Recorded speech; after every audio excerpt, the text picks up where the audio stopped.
My mother-in-law should just stay in her lane, Lauren said, her voice sharp enough to slice through the room. I sat there holding the ledger I had built over 30 years, every night shift, every dollar saved, suddenly reduced to nothing more than a walking wallet. My son Daniel didn't defend me. He kept his eyes down as if silence was easier than loyalty. In that instant, I felt the weight of every sacrifice turn to dust. But dust can rise. And before anyone knew it, I had already decided. If my lane was to be silence, I'd take the wedding fund with me. When Lauren's words cut me down in front of strangers, I held my tongue, but the wound stayed raw. I had spent years preparing for the day my son would marry. Not because I wanted control, but because I wanted to give him something solid, something born out of sacrifice.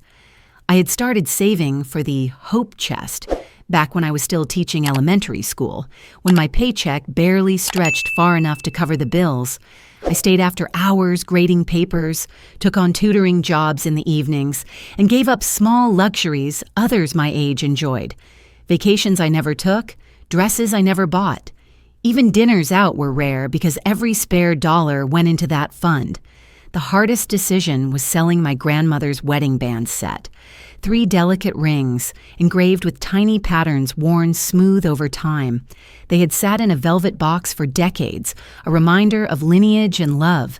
Letting them go felt like betraying a memory, but I told myself it was for Daniel's future.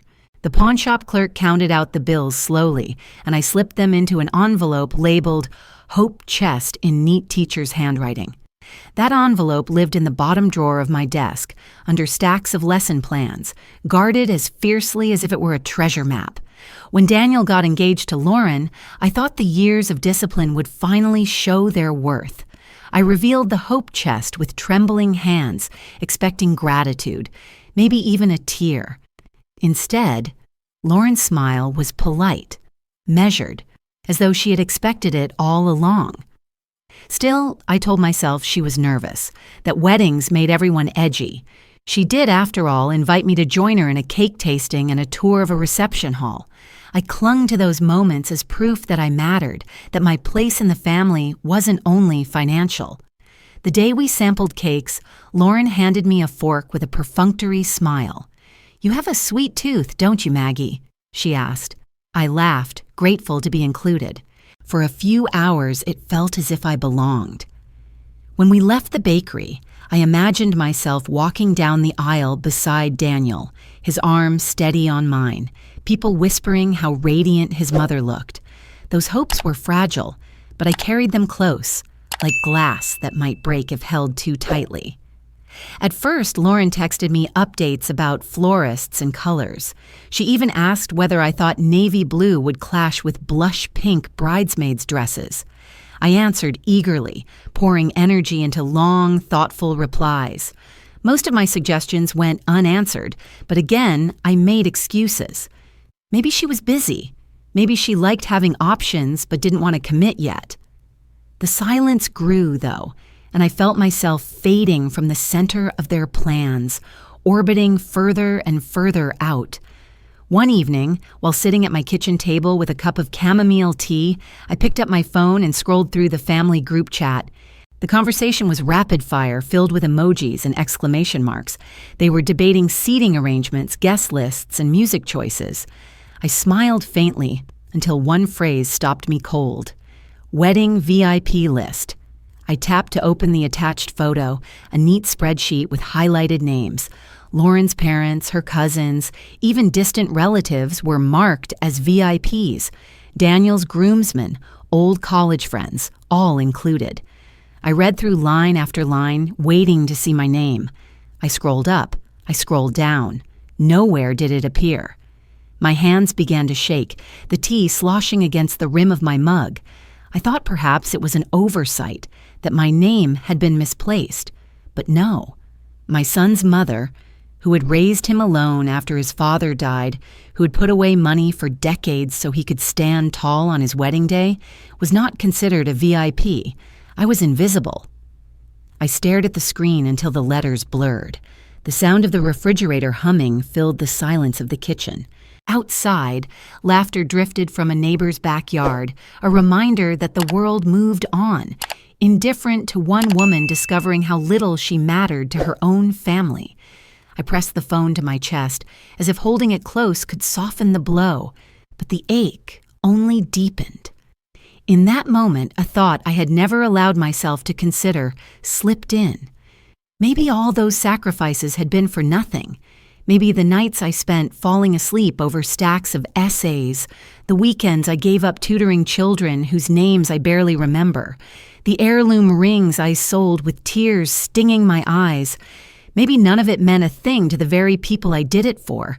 The chat kept buzzing with new messages, laughter, inside jokes I wasn't part of. I couldn't look anymore. I set the phone face down on the table and covered it with my hand, as though smothering a flame before it consumed me. But in truth, the fire had already started. It burned quietly, low and steady, not the blaze of anger, but the slow smolder of betrayal. And yet deep inside, a whisper rose. You still have the hope chest. They don't own it yet.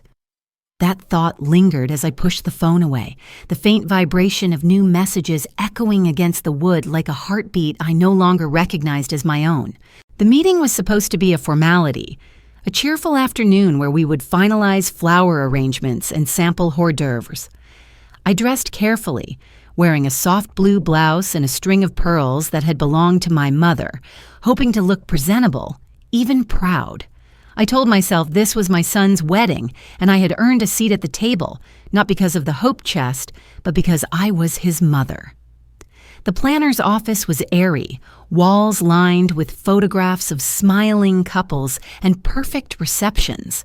Lauren and Daniel were already seated across the glossy white table, flipping through a binder of color palettes. The planner beamed as I sat down. So glad you could join us, Mrs. Harlow. Now, we'll go over responsibilities. For financial contributors, we usually just... She stopped, glancing at her notes.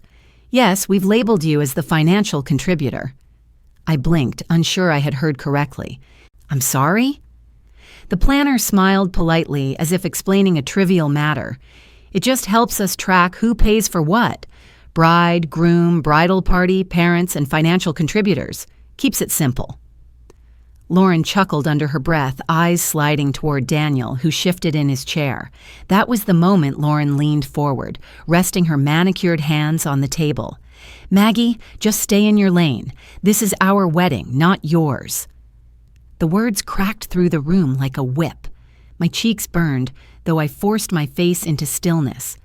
My gaze darted to Daniel, silently begging for him to protest, to defend me, to remind Lauren that I was not some stranger funding her dream. Instead, he stared at the binder, flipping a page that didn't need turning. His silence was louder than any insult. The rest of the meeting dissolved into a blur. Lauren discussed linens and lighting. The planner scribbled notes. My role shrank smaller and smaller until I was only a line on an invoice. When samples of calligraphy for invitations were passed around, I noticed something that made my stomach turn. The sample card for me read guest, Daniel's mother. Not mother of the groom, guest, a category that placed me no closer to my son than the florist or the caterer. I traced the letters with my finger, my throat tightening. There must be some mistake, I whispered, but no one answered. My protest was swallowed by laughter at some joke between Lauren and the planner. That night at home, I unfolded the draft seating chart delivered in the follow-up email. My eyes scanned quickly, expecting to find myself at a front table near family. My heart slowed when I finally spotted my name. Not near Daniel, not even near Lauren's parents. My name was tucked into the corner, table 11, among a cluster of names I didn't recognize. Curious, I looked closer. They were colleagues from Lauren's office, associates and assistants, people she barely knew outside conference rooms. I pressed the paper to my chest, disbelief bleeding into shame. How could they place me among strangers, as though I were an afterthought, a formality? I imagined sitting there, smiling politely at people who might not even know whose wedding they were attending, while my son toasted his new wife and thanked everyone but me. My phone buzzed. It was Daniel. "Mom, I hope you're okay about the seating. Lauren thought it would be balanced. We'll spend plenty of time together anyway." Balanced. The word twisted like a knife. I typed a reply, deleted it, typed again. Finally, I sent nothing. What could I say? That I had given up vacations, comfort, even heirlooms, only to be told to stay in my lane? That the boy I raised with bedtime stories and peanut butter sandwiches couldn't look me in the eye when his fiancée reduced me to a wallet? I set the phone down and looked again at the invitation mock-up. Guest. The word blurred as tears filled my eyes. I folded the paper neatly, slid it into the drawer where the hope chest once lay, and closed it slowly as if burying a part of myself. The next morning, I forced myself into routine. Coffee, a walk, the newspaper, yet the words haunted me. Stay in your lane. Guest, financial contributor. Each phrase repeated like a mantra designed to erase me. By evening, I found myself sitting at the kitchen table with the seating chart spread before me, tracing the names of strangers who would surround me on Daniel's most important day. My hand trembled as I circled my name in red ink. Table 11, with people who had no history with him, no memory of scraped knees or late-night talks, no knowledge of who he was before Lauren. I leaned back in my chair, staring at the ceiling. A part of me wanted to scream, to demand recognition. But another part, quieter, heavier, knew the truth. Perhaps this was my lane now, not the honored role of mother, but the quiet seat among strangers. Still, deep inside, a spark remained. The hope chest was mine. They could label me, diminish me, erase me from their spreadsheets, but they had not yet taken everything. Not yet. After that meeting, I stopped checking the group chat so often. At first, it was unintentional. I told myself I was busy or that my phone had died. Then it became deliberate. I muted notifications, silenced the buzz of inside jokes and decisions made without me. Days passed and no one asked why I wasn't replying. My absence was met with the same indifference as my presence. One morning, while sorting through mail at the kitchen table, I noticed an email from the florist. It wasn't copied to Daniel or Lauren, just me. Invoice due immediately, $4 $200 for final floral arrangements. My hands shook as I scrolled, reading line items I hadn't approved, roses, orchids, custom arch pieces, all under my name. I forwarded the message to Daniel with a brief note. "Did you mean to send this to me?" His reply came in seconds. "Mom, just pay it. I'll explain later." Just pay it.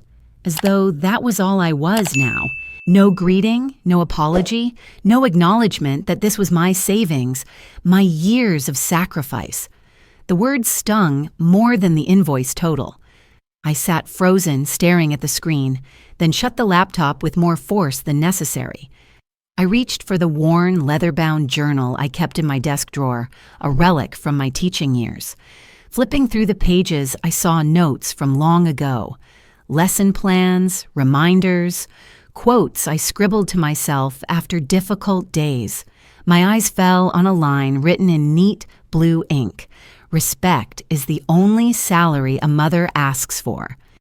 I traced the words with my finger, remembering the night I had written them. Daniel was 12, sulking after I told him we couldn't afford a school trip. I worked overtime to cover part of the cost, and he barely thanked me. I had written the line as a reminder to myself that mothers do not seek money from their children, only respect. Now, decades later, the words stared back at me, sharper than any reprimand. That evening, unable to stay indoors, I went for a walk around the neighborhood. The air was crisp, the kind that carried both the last warmth of autumn and the hint of winter. Streetlights flickered on one by one, casting long shadows over sidewalks lined with leaves. Couples strolled hand in hand, their laughter soft but audible. A young man bent to kiss his partner's temple, and she leaned into him as though nothing else in the world mattered. I watched quietly, a pang in my chest. Once that had been me, with Daniel's father, Nate, walking home from the grocery store with a paper bag between us, talking about dinner, the mortgage, the future. My pace slowed, and I let the memory wash over me. The walk became less about exercise and more about holding myself together in the presence of so much casual intimacy. I returned home long after the stars appeared, the silence of my empty house pressing down harder than the night air. When I walked into the kitchen, I saw the drawer of my desk slightly ajar. I froze. I knew I had closed it. Slowly, I pulled it open. The envelope marked Hope Chest was there, but something about it looked wrong. Thinner, lighter. My breath caught as I picked it up. I slid the bills out onto the table, counting them carefully, my fingers trembling with each note. It didn't take long to confirm. Hundreds, maybe thousands were missing. A sickness spread through me. Daniel. He must have taken it. Quietly, without asking, without even mentioning it. Perhaps he thought it was his by default, that the fund existed solely for him to spend freely. I sat down hard, the chair scraping against the floor. My chest rose and fell in sharp bursts. This wasn't just about money. This was about trust, about the thin line between sacrifice and exploitation. The Hope Chest had been my promise, my gift, my symbol of love, and now it had been raided as though it were nothing more than a bank vault. The clock ticked loudly in the silence. My eyes burned, but I refused to cry. I stared at the thin envelope and realized that what I felt wasn't only grief. It was something heavier, darker. Betrayal. The phone on the counter lit up with another buzz from the group chat. I didn't move to check it. Instead, I looked at the empty space on the table where the missing money should have been. The house was too quiet, and yet I could almost hear Lauren's voice echoing again. Stay in your lane. Perhaps, I thought bitterly, this was the lane they wanted me in. Silent, invisible, paying without question. But as I folded the thin envelope closed, I knew something had shifted inside me.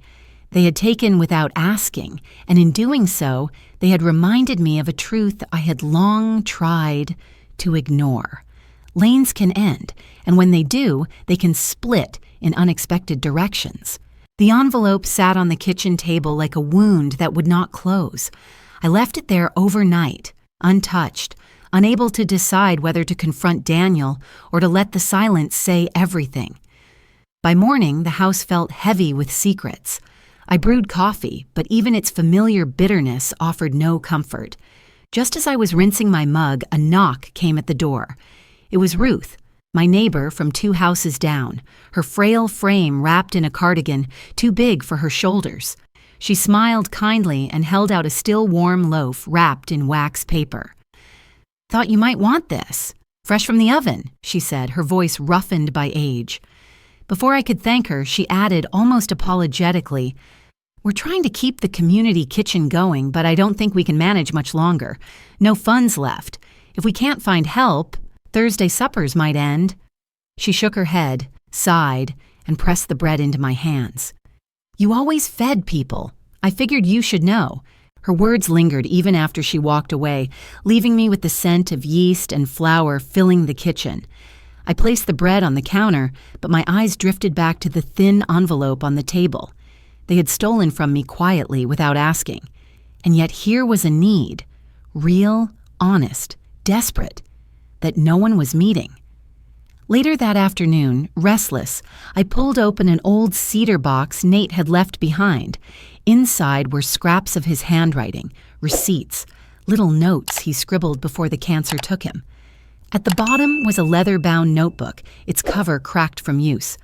As I turned the pages, a sentence written in his familiar scrawl stopped me cold. "If they don't see you, go where you shine." I traced the ink with trembling fingers, tears blurring the letters. He had written it years ago, maybe after one of my long nights grading papers, maybe after one of Daniel's teenage tantrums. Somehow he knew I would need it one day. In that moment, it felt as though he were speaking directly into my ear. "They don't see you, Maggie. Find the place that does." The truth hit me hard. This hope chest wasn't just being ignored. It was being siphoned off, little by little until nothing would remain. They would drain it dry behind my back, and I would still be expected to smile at the wedding as though I had been honored. My sacrifices had become a ledger entry, not a legacy. I stood abruptly, the chair scraping against the floor. The decision formed before I could even think it through. I gathered the envelope, tucked it into my purse, and drove to the bank. The teller, a young man with hair too long for his suit, greeted me with a cheerful smile. "How can I help you today, Mrs. Harlow?" "I'd like to transfer these funds," I said, sliding the envelope across the counter, "into a new account, in my name only." He raised his eyebrows but nodded. "Of course. Would you like to set any special terms?" "Yes," I said firmly. "No joint access, no linked accounts, only me." As he counted the bills and tapped at his keyboard, a strange calm washed over me. For the first time in weeks, maybe months, I felt in control. By the time I left, the hope chest had been reborn, not as their safety net, but as my sanctuary. That night, I sat at the kitchen table with pen and paper, drafting a letter. I wrote slowly, carefully, each word chosen with the weight of years behind it. Daniel, Lauren. This fund was never an obligation, it was a gift, born from my love and my sacrifices, but a gift must be received with respect. When it becomes something demanded, something assumed, it ceases to be a gift at all. For that reason, I have withdrawn it. I wish you joy on your wedding day, but this money will no longer be part of it. Love, Mom. I folded the letter, scanned it into my computer, and pressed send. The whoosh of the email leaving was louder than I expected, final in its sound. Then I sat back, staring at the screen as the cursor blinked in the sent folder. For a moment, I almost regretted it. But then I pictured Lauren's smirk, Daniel's silence, the words, "Stay in your lane," and I knew I had done the only thing left to me. Miles away in some neat apartment filled with binders and checklists, Daniel's laptop chimed with a new message. He opened it, and the glow of the screen lit his face. The image cut there, his expression unreadable, frozen in that moment of discovery. And in the silence of my kitchen, I exhaled, the first breath that felt like mine in a long, long time. After sending the letter, the silence in my house shifted. It wasn't the heavy silence of betrayal anymore, but something lighter, like the quiet that comes after a storm when the ground is still wet, but the sky is clearing. I knew Daniel and Lauren must have read my words by now, must have felt the absence of the hope chest like a missing floor beneath their feet, but I didn't wait for their response. My eyes were already set elsewhere. I drove to the church on the corner, where Ruth and a few others had tried to keep the community kitchen alive. The building smelled faintly of dust and hymn books, its basement lined with folding tables and mismatched chairs. In the corner sat a stove with one dead burner, the other coughing out more smoke than heat. I ran my fingers over its surface, rough with years of use, and thought, this is where the hope chest belongs. Within a week, I purchased a refurbished industrial stove, its door dented but sturdy, its burners ready for work. The first night we fired it up, the church basement came alive. We called the program Harvest Hearth, a place where widows, retirees, and lonely elders could sit down to a meal without having to explain why they were alone. I brought soup simmering with carrots and thyme, roasted chicken thighs glistening in their pan, and a loaf of bread warm enough to steam when we sliced it. At first, only a handful of women came, 6 in total. They sat stiffly, unsure if they belonged, picking at their food with careful hands. But as the meal went on, voices rose, laughter bubbled, and the stiffness dissolved. One woman, Clara, told a story about her husband's old fishing trips. Another, June, described how she used to bake pies for her grandchildren before they moved away. By the end of the night, 12 chairs had been filled, some with latecomers who had heard about the dinner through word of mouth. I looked around at the circle of women, the glow of the basement lights softening their faces, and realized I was smiling. A real smile, not the polite mask I had worn for months. Meanwhile, across town, Lauren's voice must have been sharp, her fingers frantic as she recalculated the wedding budget. Vendors needed deposits, caterers demanded final payments, and the cushion they thought they had, the fun they assumed was theirs, was gone. I imagined her pacing the apartment, snapping at Daniel while he stood mute, unable to explain. The thought no longer stung. Instead, it felt like a curtain lifting. Their stress was theirs. Mine had found another home. The second week of Harvest Hearth brought even more women. Word spread quickly, not through flyers, but through whispers at church, conversations at the market, phone calls made late at night between friends. I doubled the recipes, filled more bowls, and watched as strangers found kinship over mashed potatoes and gravy. The laughter grew louder, filling the basement like a hymn that needed no choir. One evening, as I wiped down counters, a man approached me, a baker I recognized from Lauren's rejected vendor list. He had supplied pastries for tastings once, only for Lauren to dismiss him with a wave of her hand. "I heard what you're doing here," he said quietly. "What you gave up. If you'll take it, I'd like to bring bread every week, no charge." My throat tightened. "Are you sure?" He smiled, tucking his hands into his apron. "I've got ovens that never sleep and dough that always rises. Seems a shame to waste it." And so every Thursday, a basket of fresh loaves appeared on the long table, their crusts golden, their smell filling the room before the women even sat down. It was a small act, but it felt like the universe itself had noticed and decided to lend a hand. When the meals ended each week, I lingered behind to wash dishes.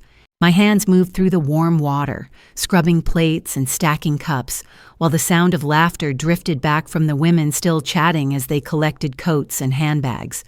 Their joy echoed down the stairwell, soft and steady, wrapping around me like a blanket. I paused sometimes, leaning on the counter with a wet dish towel in my hands, letting their voices seep into the quiet spaces of my chest.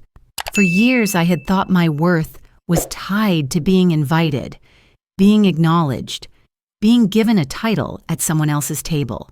But here, in the dim light of a church basement, I had built a table of my own. No titles required. When I turned off the lights and locked the doors, the night air was cool against my skin. The parking lot was empty, but inside me there was no emptiness, only fullness, a sense that I had reclaimed something they tried to take away. Respect, dignity, purpose. And though I knew Daniel and Lauren were somewhere across town, arguing over spreadsheets and floral budgets, I no longer felt erased. I had been seen, not by them, but by those who needed me most. The wedding came faster than anyone expected. There had been whispers of budget cuts, of vendors suddenly unavailable, of deposits left unpaid. Lauren did her best to cover the cracks with charm and bravado, but the seams showed. The flowers were fewer, the centerpieces simpler, the quartet replaced by a playlist managed by a distracted cousin. Guests smiled politely, but the difference was obvious. It wasn't the lavish event they had boasted about for months. It was smaller, tighter, fragile. I arrived quietly wearing a linen dress the color of soft cream. No one greeted me with fanfare. No one ushered me to a special seat. My place card led me to the back of the room, tucked beside a woman whose name tag read, Marketing Associate Franklin and Howe. I offered her a smile, though my chest tightened at the reminder. They had seated me with Lauren's co-workers, as if my presence carried no more history than a business connection. The ceremony began. Lauren walked down the aisle with a smile that looked rehearsed, her gown gleaming under the modest lights. Daniel stood tall at the altar, but his eyes flickered nervously as she approached. When I rose with the others, my gaze met his. For a fleeting second, the room disappeared. He looked at me not as a groom, not as a man, but as a son. In his eyes was something unspoken, recognition, maybe regret, a silent admission that the fund, the sacrifices, the years of invisible labor had vanished from their lives the moment they dismissed me.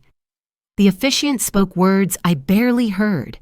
Vows were exchanged, rings slipped on fingers, applause swelled and faded. Through it all, I stood still, my face calm, my heart both breaking and mending at once. There was no confrontation, no dramatic interruption.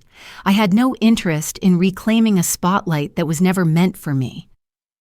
At the reception, I stayed long enough for the first dance. The couple swayed in the dim light, their smiles frozen for the cameras. Guests clapped in rhythm. I clapped too, quietly, my hands meeting without sound. And then I gathered my purse, slipped out through the side door, and stepped into the cool night. The drive back to the church was short, but the distance felt infinite. As I turned into the parking lot, I saw lights glowing from the basement windows. The women had gathered early, their silhouettes visible through the curtains. I pushed open the door and was greeted by warmth. Laughter, the clatter of chairs, the smell of stew bubbling on the stove. They cheered when they saw me. "Maggie, we saved you a seat." I hung my coat, rolled up my sleeves, and joined them, the sound of my heels echoing against the tile floor as I moved toward the kitchen. The room buzzed with life. Plates passed from hand to hand, conversations overlapped, and the old stove hummed as if it had been waiting for this moment all along. As I served bowls of soup, a man in a dark suit entered quietly. He introduced himself as a representative from a local foundation. "We've heard about Harvest Hearth," he said, his eyes scanning the room filled with joy. "We think this model could grow. With some funding, we could bring this to other neighborhoods, maybe even across the state." The women gasped softly, their eyes shining. I set down the ladle, stunned. What had begun as a private act of defiance had become something larger, something that might outlast me, ripple outward into places I'd never see. The hope chest had transformed not into a single day's display of flowers and music, but into a legacy that could feed hundreds, maybe thousands. Later that night, when the tables were cleared and the lights dimmed, I sat alone with my journal. The words came easily, written with a steady hand. They tried to shrink me into a wallet. Instead, I became a table. I closed the book, exhaled, and let the quiet settle. This time, it wasn't heavy. It was full, alive, carrying echoes of laughter down the hall. And now, I turn to you, whoever you are, reading this, listening silently. Have you ever been reduced to a wallet instead of a person? Have you ever been told to stay in your lane when you built the very road they walk on? If so, share it, speak it. Because sometimes our silence is the loudest voice of all.